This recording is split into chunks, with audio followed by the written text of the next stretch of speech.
Saudara, cacar monyet atau monkeypox menjadi momok yang tengah meresahkan warga di dunia. Penyakit ini pertama kali ditemukan di tahun 1958 di Denmark. Saat itu, 2 kasus seperti cacar terjadi pada koloni kera yang dipelihara untuk penelitian dan karena itulah disebut sebagai cacar monyet atau kini kerap disebut monkeypox atau mpox. Mpox ini kembali menjadi sorotan lantaran pada pertengahan 2022 kasusnya meningkat dengan cepat, bahkan di negara-negara non-endemis. Hingga pada pertengahan Agustus 2024, Badan Kesehatan Dunia atau WHO mengumumkan penyebaran cacar monyet di Afrika berpotensi menjadi ancaman global. WHO menetapkan mpox dengan status keadaan darurat kesehatan masyarakat yang menjadi perhatian internasional. Dalam rentang waktu 2 tahun terakhir, mpox ini sudah ditemukan di 116 negara dengan lebih dari 96% kasus cacar monyet di Afrika yang terjadi di Kongo. Namun para ahli khawatir akan muncul virus cacar versi baru yang lebih mudah menular di antara manusia. Mpox has been reported in the Democratic Republic of the Congo for more than a decade, and the number of cases reported each year has increased steadily over that period. Last year, reported cases increased significantly, and already the number of cases reported so far this year has exceeded last year's total. Sementara Menteri Kesehatan Budi Gunadi Sadikin mengaku masih mengkaji kemungkinan imunisasi tambahan terkait semakin merebaknya kasus cacar monyet. Budi sendiri membandingkan masyarakat Indonesia yang masih mendapatkan imunisasi cacar dan diharapkan memberikan daya tahan yang cukup. Dengan kondisi di luar negeri seperti di kawasan Eropa yang tak lagi memberikan vaksin cacar. Sejauh ini di Indonesia sudah ada 88 kasus mpox yang terkonfirmasi sejak kasus pertamanya di tanah air yang terjadi di tahun 2022 lalu. Sekarang lagi mempersiapkan vaksin, kita beruntung ya, karena masih ada vaksin cacar. Dulu ingat nggak? Saya nggak tahu sampai tahun berapa tuh. Saya sendiri masih di vaksin cacar. Itu memberikan imunitas yang cukup baik. Kalau di Eropa itu kan udah nggak diberikan kan, sehingga mereka tidak memiliki imunitas itu. Sehingga kita masih memiliki imunitas. Nah sekarang kita lagi kaji apakah perlu diberikan lagi imunisasi itu, vaksinasi itu kepada golongan-golongan yang belum divaksin.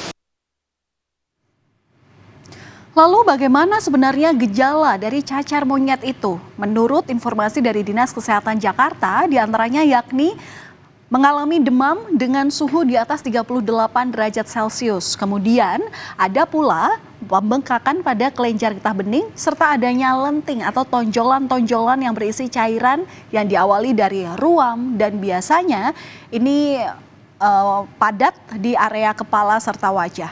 Selain itu kerap muncul gejala-gejala lain seperti nyeri otot dan sakit panggung serta sakit kepala hebat.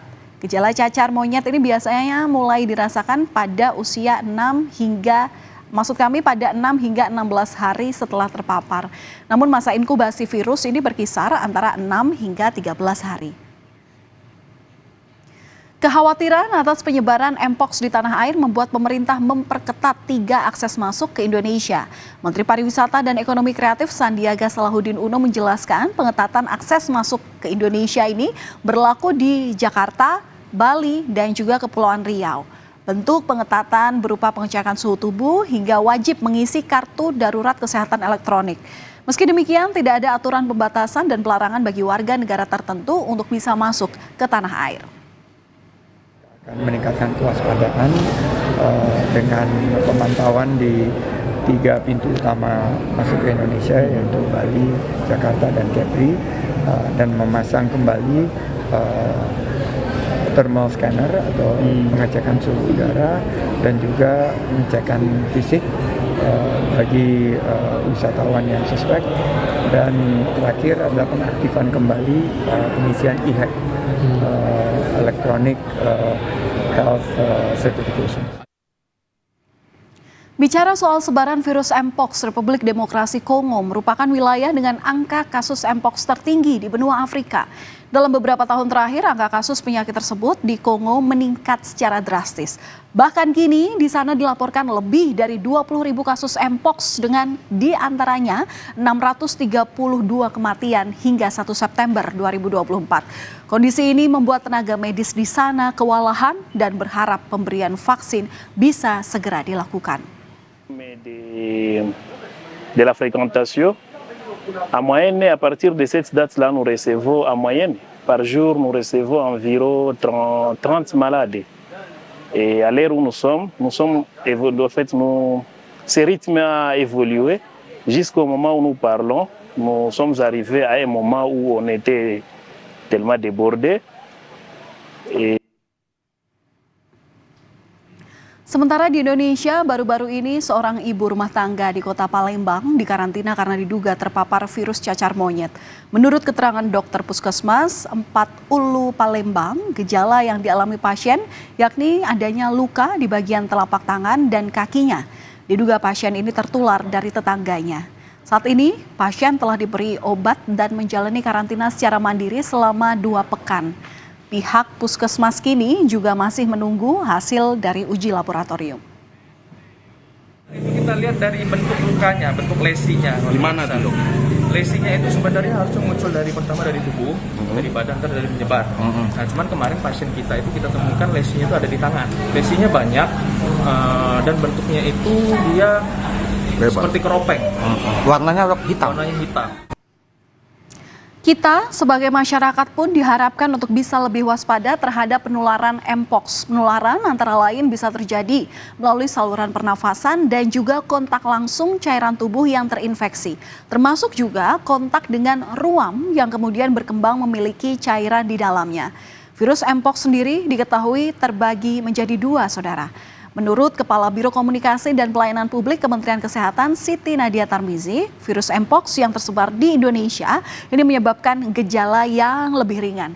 Dengan tingkat kefatalan yang lebih rendah, mayoritas penderita Mpox di Indonesia tidak membutuhkan perawatan di rumah sakit. Meski begitu, masyarakat mesti tetap waspada atas penyebaran cacar monyet. Clade 1B yang kasus Mpox kita temukan di Indonesia ini gejalanya lebih ringan dan angka fatalitasnya itu kurang dari 1%. Jadi banyak yang kemudian positif Mpox tapi dia tidak perlu dilakukan perawatan di rumah sakit, cukup dirawat atau dilakukan isolasi di rumah kurang lebih 14 hari ya. Artinya dia tidak boleh keliaran di tempat-tempat umum ya, karena kemudian ini memang penyakitnya menular. Dan kita tahu penularan daripada Mpox ini adalah melalui kontak langsung. Baik itu bersentuhan kulit dengan kulit, kemudian ada kontak langsung mukosa dengan mukosa atau cairan tubuh. Jadi kalau kita berciuman atau misalnya berhubungan seksual itu terjadi ya kontak langsung. Ini yang potensi menyebabkan terjadinya penularan. Untuk mencegah tertular Mpox, masyarakat dapat melakukan beberapa upaya pencegahan. Antara lain, menghindari kontak fisik dengan pihak-pihak yang diduga memiliki gejala cacar monyet. Termasuk pula menghindari kontak dengan hewan yang beresiko menularkan. Mengingat penyakit ini bisa ditularkan dari hewan ke manusia. Selain itu, menjalankan perilaku hidup bersih dan sehat seperti rutin mencuci tangan bisa menjadi salah satu cara untuk mencegah penularan. Lalu, pertanyaan selanjutnya, bagaimana jika sudah tertular? Nah, seperti tadi disampaikan Kepala Biro Komunikasi dan Pelayanan Publik Kementerian Kesehatan Siti Nadia Tarmizi bahwa sejauh ini kasus Mpox yang terjadi di Indonesia tergolong ringan. Pasien pun bisa melakukan karantina mandiri dan mengonsumsi makanan-makanan bergizi. Mengingat penyakit ini secara umum bisa sembuh dengan sendirinya dalam kurun waktu 2 hingga 4 pekan.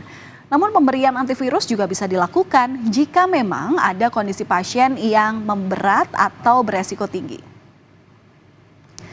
Kasus Mpox di tanah air sejak 1 tahun terakhir setidaknya telah terjadi di 6 provinsi. Kasus Mpox yang telah terkonfirmasi di Indonesia sejauh ini bisa tertangani dengan baik dengan hasil pasien yang telah sembuh. Meski demikian, masyarakat diharapkan tetap waspada dan memperhatikan imbauan pemerintah agar kasus cacar monyet ini tidak menyebar lebih luas di Indonesia.